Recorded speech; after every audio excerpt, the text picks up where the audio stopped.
All right, Seth, thanks for joining me here today. I know it's a busy period here between fall and winter season, so we'll dive right in. So, what's in your estimation, the biggest hurdle for getting through winter season? Oh, the biggest hurdle.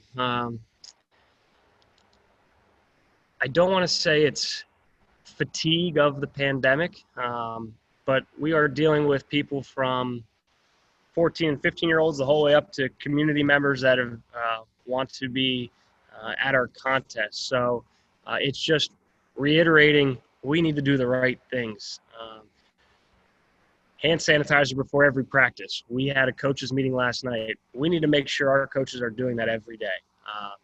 We can't relax on masks when people are leaving the school.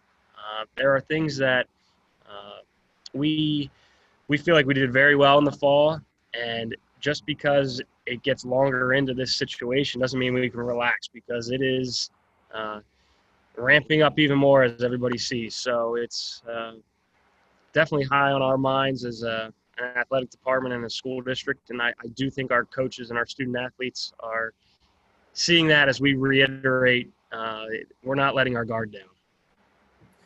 The it's probably unfair to let you single out something like this, but the sport or the part of the winter season that presents the most challenge for you as an athletic director, what is that? So I can understand from an optic standpoint, and obviously the exposure piece. I mean, wrestling is something that we talk about all the time. There are we have a committee and we have physicians that we rely on for a lot of these decisions. I certainly don't make them, and I don't.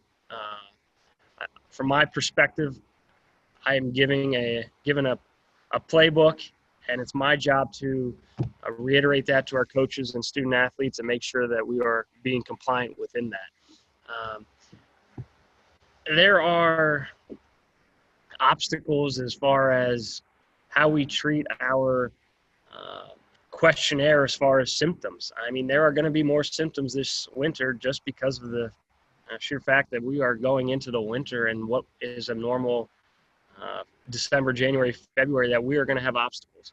Uh, we know that, and that's why I say it's not a true false. It is not a one size fits all test, and we visit this and revisit this every day. And it's something I am certainly proud of how our department and how our athletic trainers and how our school district has handled, because uh, it's not just we're just going to go out and play or we're just not going to go out and play. We talk about this and we assess this constantly. So uh, we're aware that this winter is going to be tough. What's going to be the most significant change, fans or, people in the community are going to see this winter compared to previous years? So clearly we have spectator limitations in the fall.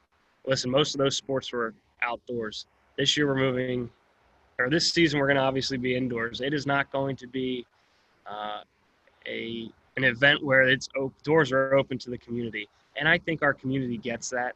Uh, we did not have any issues, to be honest, in the fall. So uh, our gymnasium, our swimming pool, our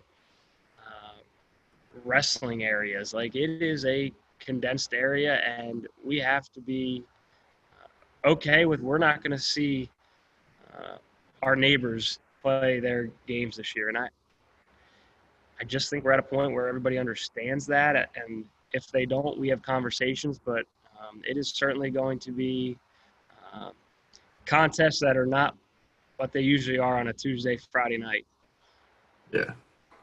All right. Well, thanks for joining us here. I appreciate the time on a busy period for you guys right now.